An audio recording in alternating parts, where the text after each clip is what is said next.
August 16th, Ukraine struck Russia's Crimea fuel supply again. But this time, Ukraine found the convoy and chose not to strike. Nearly 360 tons of diesel were headed toward Chongar. 7 minutes later, the convoy was burning on the highway. Burning fuel rolled beneath packed tankers. Armored escorts were trapped in the same smoke and fire. But the final explosion was only the part Russia could see. The decisive mistake had happened earlier, and the convoy had already made it. At 5:15 a.m. local time, 15 Russian fuel tankers were moving south along the Melitopol-Chongar supply route, roughly 35 miles north of the Chongar crossing. At 30 miles per hour, they were less than 70 minutes from the Chongar crossing. Between them sat nearly 360 tons of diesel, around 24 tons in each tanker. 6 BMPT Terminators guarded the column. Their twin 30mm 2A42 cannons gave the convoy a fast-moving shield against low drones. Deeper inside the formation, an R-330 Zhitel worked the electronic side of the same problem, searching for UAV control links and pushing interference into the air around the column. The road south was still open. The spacing between tankers was intact. The escorts still had room to maneuver. Russia still had options. Ukraine was already measuring how long they would last. Every 10 seconds, another 130 meters disappeared behind them. Farther north, a Ukrainian Shark reconnaissance UAV was already proving why that assumption mattered. Its thermal camera was not searching for the easiest tanker to destroy. It was reading the convoy as a moving system. 15 hot diesel engines, 6 armored escorts, 1 EW vehicle. More than 20 heavy vehicles stretched along the highway, with open roads still separating them. That spacing was Russia's safety margin. The BMPTs needed it to reposition. The tanker drivers needed it to brake. The entire column needed it if something suddenly appeared ahead. For now, they still had it. Inside the Zhitel, operators began seeing enough activity to increase suppression. BMPT optics shifted toward the tree line and the dark air above it. The convoy kept moving. No drone had broken through. No tanker had been hit. To the Russian crews, the defensive system was doing exactly what it was supposed to do. But the Shark was watching something their weapons were not: the distance between the vehicles. Russia was preparing to defend the convoy. Ukraine was preparing to change its shape. At 5:16 a.m., 3 Ukrainian FPVs came in low from the western flank, skimming the tree line as the convoy continued south toward Chongar. Russia still had movement. Its spacing was about to become the first thing it lost. The 6 BMPT Terminators were there for exactly this moment. Their job was to keep small drones away from the fuel trucks, so they did what they were built to do. Twin 30mm 2A42 cannons snapped away from the highway. PKTM machine guns followed. One turret swung west, then another. Russian optics locked onto fast-moving shapes cutting across the formation. The attack looked obvious. Ukraine was trying to break through the escort. The tanker drivers reacted to what the BMPTs were doing. One eased off the throttle to stay behind armored protection. Another closed the gap instead of passing. On the western side of the road, the shoulder narrowed into a drainage ditch. A tanker carrying roughly 24 tons of diesel did not have the room to simply swing around an escort vehicle and keep speed, so the column adjusted. The front slowed. The rear kept coming. Brake lights began moving backward through the formation, one truck after another. A gap of several vehicle lengths became 2, then 1. One FPV flashed across the highway and disappeared behind the opposite tree line. A second climbed just high enough to pull 2 BMPT turrets toward the western flank. The third stayed low, keeping eyes, optics, and gun barrels fixed away from the road ahead. No tanker had been destroyed. No BMPT had been knocked out. From inside the convoy, the defense appeared to be working, but Ukraine was measuring something else. Every turret movement pulled Russian attention farther toward the flank. Every driver who slowed shortened another gap. Every heavy vehicle still arriving from behind added pressure to a formation, with less room to absorb it. Less than a minute earlier, more than 20 heavy vehicles had been stretched along the highway.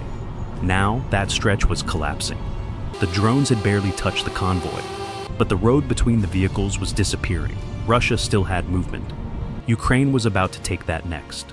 At 5:18 a.m., the next Ukrainian FPV dropped below the western tree line and accelerated toward the head of the convoy. It passed the first BMPT Terminator, then the first tanker. It did not turn toward either of them. For several seconds, the drone raced toward an apparently empty section of highway ahead. The FPV reached the marked section. The road came apart beneath it. A concealed charge of roughly 350 pounds detonated across the convoy's path, lifting asphalt, dirt, and fragments into the air, and tearing open the pavement directly in front of the lead vehicle. The Russian driver had one decision left: brake. The armored vehicle stopped first. The first tanker came down hard behind it. Nearly 24 tons of diesel kept pushing forward inside the tank as the truck pitched under braking. The second tanker reacted a moment later. Then the third. Brake lights began running backward through the column. Drivers farther behind could not yet see the crater. They could only see red lights, dust, and the trucks ahead suddenly growing larger through their windshields. The front was stopping. The rear was still arriving. The gaps Ukraine had spent minutes shrinking disappeared in seconds. No tanker entered the crater. That part of the Russian response worked, but the convoy had stopped. At 5:19 a.m., the Russian commander made the next decision. Do not force the damaged road. Hold the tankers where they were. Bring the BMPTs inward and secure the column. Armored escorts shifted closer to the fuel trucks. Engines idled. Drivers waited for the route ahead to reopen. It was the logical response. It also changed the battle. 30 seconds earlier, the target had been a moving convoy. Now more than 20 heavy vehicles, carrying nearly 360 tons of diesel, were concentrated on one stationary section of highway. The explosion had damaged the road. What it had really taken from Russia was movement. Russia had solved the crater problem. Now it had to defend an entire fuel column without moving it. That was when the next Ukrainian FPV wave arrived. At 5:20 a.m., twin 30mm cannons swung toward the western tree line. Then the first BMPT Terminator opened fire. A Ukrainian FPV vanished in the burst. The next wave was already coming in low from both sides of the highway, but this time, the convoy was ready. The R-330ZH Zhitel was pushing interference across the area.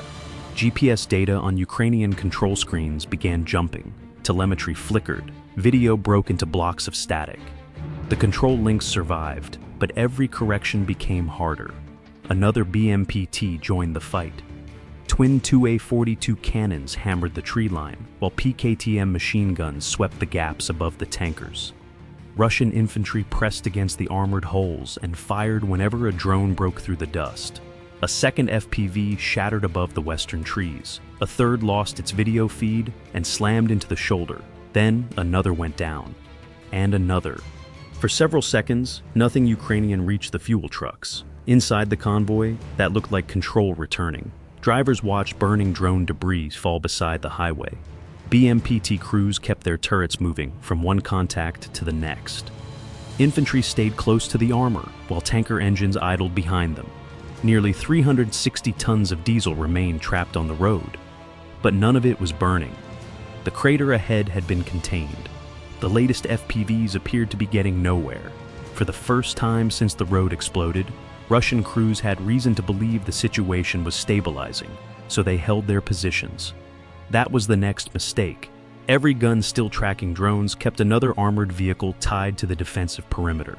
Every tanker that stayed close to armored protection kept the formation dense. Every minute spent holding position made the convoy harder to pull apart. Ukraine was losing drones. Russia was losing flexibility. Those were not the same thing.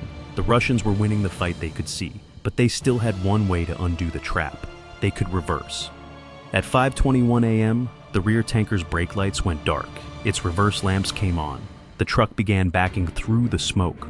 A second tanker followed. Then a BMPT Terminator edged toward the shoulder, clearing just enough room for the vehicles behind it to move. For the first time since the highway exploded, the convoy was getting longer again. The trap was beginning to loosen.